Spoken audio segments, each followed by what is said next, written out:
Hello.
Hello, mic test. Hello. Hello. Hello, mic test. Hello. Hello. Hello. നമുക്ക് ആദ്യം ഈശ്വരനെ ധ്യാനിക്കാം.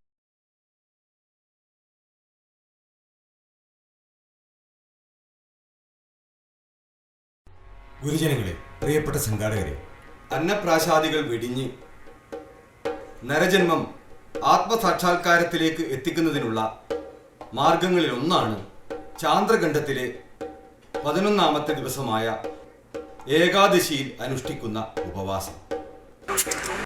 ഈ ലോകം അഹിംസയിൽ അധിഷ്ഠിതമാണ്. ആരും കൊല്ലുന്നില്ലെങ്കിലും ജനിച്ചവരെല്ലാം മരിക്കുക തന്നെ ചെയ്യും.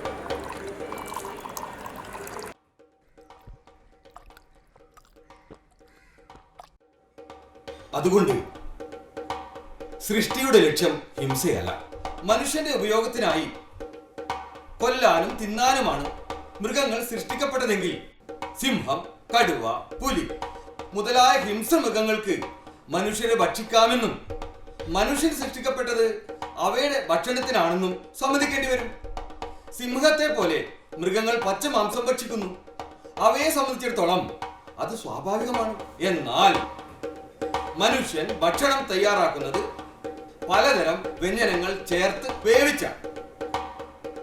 ഇതിൽ നിന്ന് മനസ്സിലാക്കേണ്ടത് മാംസം മുതലായവ മനുഷ്യന്റെ സ്വാഭാവിക ഭക്ഷണമല്ലെന്നാണ്. സസ്യബുക്കുകൾ പൂർണ്ണ തോതിൽ അഹിംസകരാണെന്ന് പറയാനാവില്ല. അവർ ഹിംസകരിൽ നിന്ന് 2-3 പടി താണവരും അത്രമാത്രം അഹിംസയിൽ മേൽപോട്ട് കയറി വരും എന്ന് മാത്രമേ അവരെ പറ്റി പറയാനുള്ളൂ. ഹിംസക്ക് 2 വിധ ദോഷങ്ങളാണുള്ളത്. 1, വേദനപ്പെടുത്തൽ. 2, അതിന്റെ രക്ഷക്കായിട്ട് പോകുന്ന വഴിയെ തടുക്കൽ. അതിൽ വേദനപ്പെടുത്തൽ പ്രധാനമായിട്ട് ജീവനുള്ളവയിൽ മാത്രം സംഭവിക്കുന്നതാണ്. എന്നാൽ ഇവിടെന്താ? ആകാശവാണി കണ്ണൂർ വേനലിൽ ഒരു മഴ എന്ന ചിത്രത്തിൽ ശ്രീകുമാരൻ തമ്പിയുടെ വരികൾക്ക് MS വിശ്വനാഥൻ ഈണം പകർന്ന് LR ഈശ്വരി ആലപിച്ച ഗാനമാണ് നിങ്ങൾ ഇതുവരെ കേട്ടത്. അല്പസമയത്തിനകം പ്രാദേശിക വാർത്തകൾ കോഴിക്കോട് റിലേ.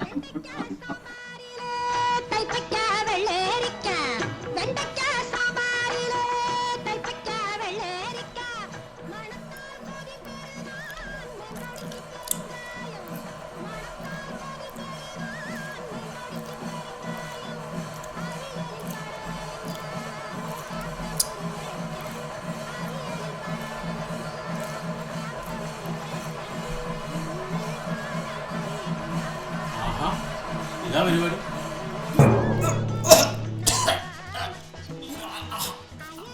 ഞാൻ അപ്പോഴേ പറഞ്ഞ ഫുഡ് അറേഞ്ച് ചെയ്യണം.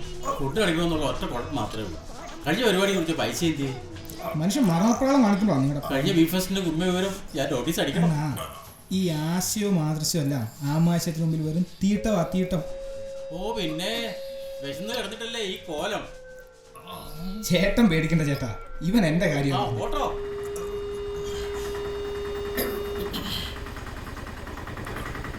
എങ്ങോട്ടയ്യാ? മെഡിക്കലേക്കാണോ കാരുണ്യയിലേക്കോ? ഇങ്ങോട്ട് ആരും വേണ്ടില്ല, ചവിട്ടി വിട്ടു.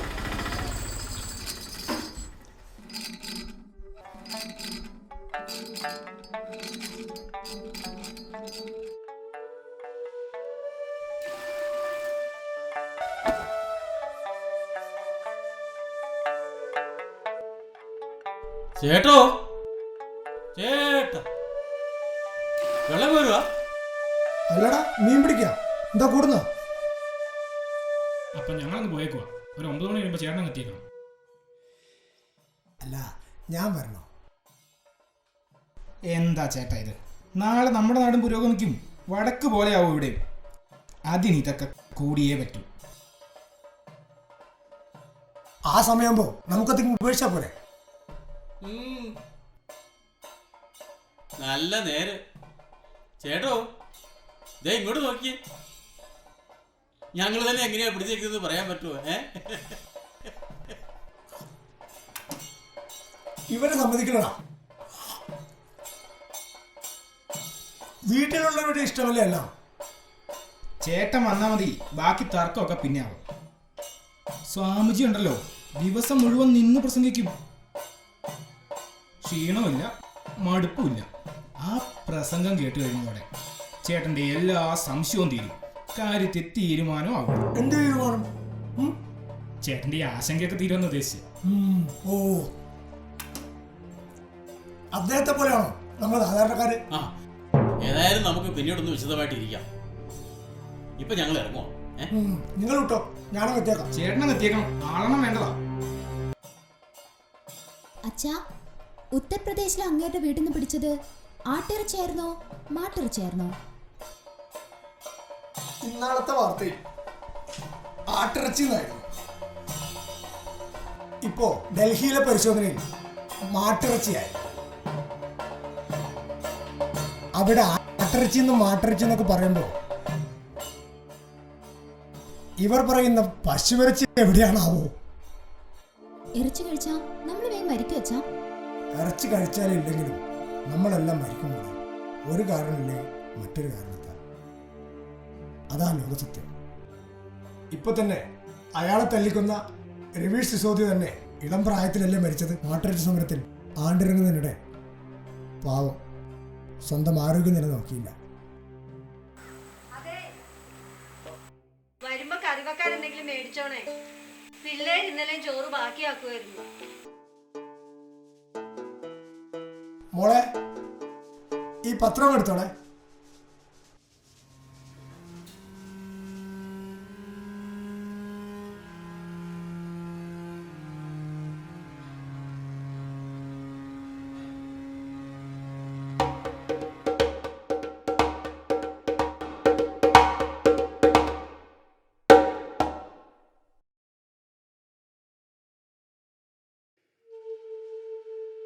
ഇറച്ചി തൊണ്ടയിൽ കുടുങ്ങിയാൽ പ്രഥമ ശുശ്രൂഷയാണ് പോംവഴി. Sorry, we are helpless.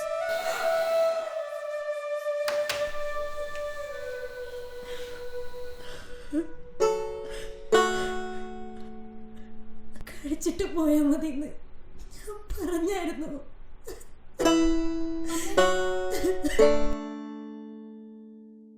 അമ്മേ അമ്മേ അമ്മേ